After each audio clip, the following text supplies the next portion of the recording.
दिग्रस के आरएफ मेहता राष्ट्रीय विद्यालय में प्रधानमंत्री पोषण शक्ति निर्माण आयोजन में अनियमितताओं का मामला सामने आया है। जिला परिषद यवतमाल की जांच में वित्तीय और प्रशासनिक अफरा तफरी उजागर हुई है। पेश है शिक्षा क्षेत्र में जारी गड़बड़ी पर दिग्रस संवाददाता जुबेर खान की एक खास रिपोर्ट। निवाला था किसी बच्चे का, उसे हिसाबों में दबा डाला। जरा सी भूख थी, तुमने उस भूख का सौदा बना डाला। आज ये शेर कहने की नौबत इसलिए आई है क्योंकि बच्चों का भविष्य संवारने के बजाय कई स्कूलों में पोषण आहार के नाम पर सरकारी राशि का शोषण धड़ल्ले से चल रहा है। हाल ही में जिला परिषद यवतमाल के शिक्षा विभाग की जांच में दिग्रस की रीफ मेहता राष्ट्रीय स्कूल में प्रधानमंत्री पोषण शक्ति निर्माण योजना में अनियमितता यानी एक तरह की गड़बड़ी का मामला न सिर्फ उजागर हुआ है बल्कि जांच में ईंधन और सब्जी के खर्च से 94,304 रुपए जबकि धान्य सामग्री के हिसाब में 13,440 रुपए की वसूली तय की गई है। यानी राष्ट्रीय स्कूल को कुल रकम 1,07,744 रुपए तय कर सरकारी खाते में जल्द से जल्द जमा करने की सख्त ताकीद दी गई है। लेकिन सवाल यह है कि क्या इस पूरे मामले में सिर्फ मुख्याध्यापिका जिम्मेदार है? स्कूल का संचालक मंडल क्या नींद में था? अगर मुख्याध्यापिका दोषी है तो संस्था ने उनके खिलाफ अब तक कार्रवाई क्यों नहीं की?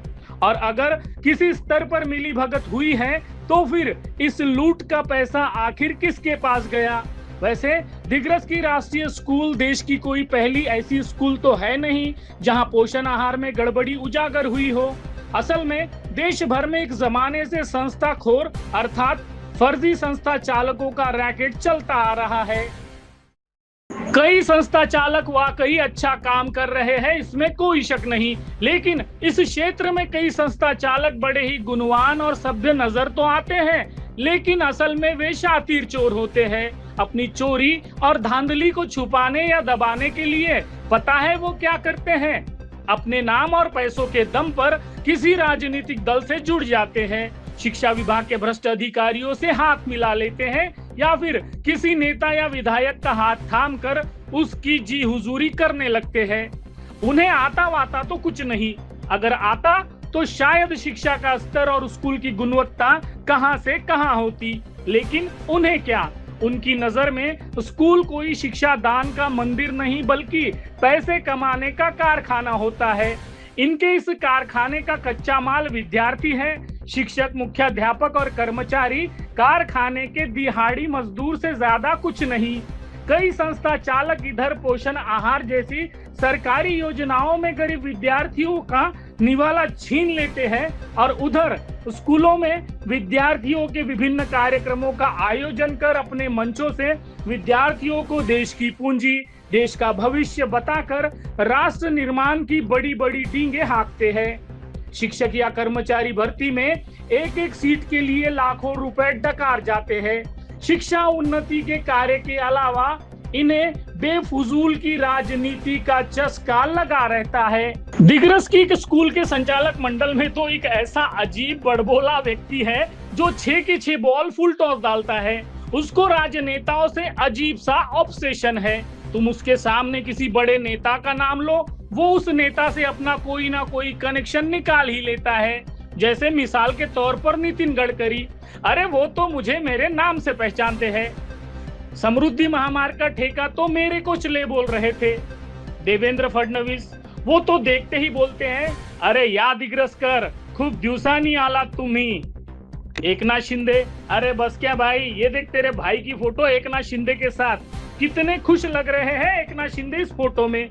ऐसा कहता है, अजीब बंदा है, उसके दिमाग में हर वक्त खुद की ही पिक्चर चलती रहती है।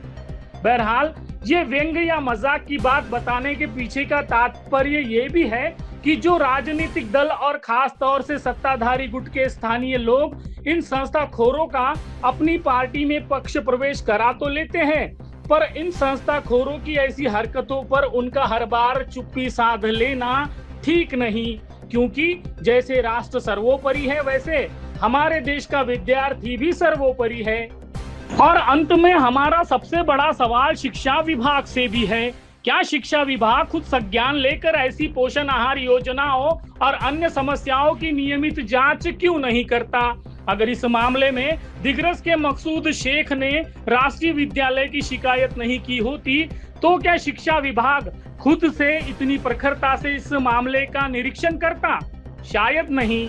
हर बार किसी शिकायतकर्ता के सामने आने का इंतजार शिक्षा विभाग क्यों करता है? और हाँ, राष्ट्रीय विद्यालय में ज्यादातर गरीब घरों के बच्चे पढ़ते हैं, इसलिए पालकों के लिए भी यह पूरा मामला चिंता का है। सभी विद्यार्थियों की स्वास्थ्य जांच और वजन की जांच कराकर कम वजन या कुपोषण की स्थिति वाले बच्चों की जिम्मेदारी शिक्षा विभाग लेगा या नहीं, ये सवाल का जवाब कौन देगा?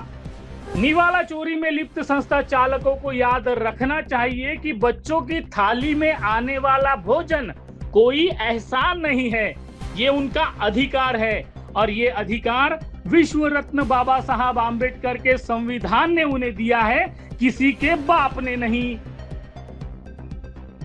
INBCN न्यूज के लिए दिग्रस से जुबैर खान की रिपोर्ट।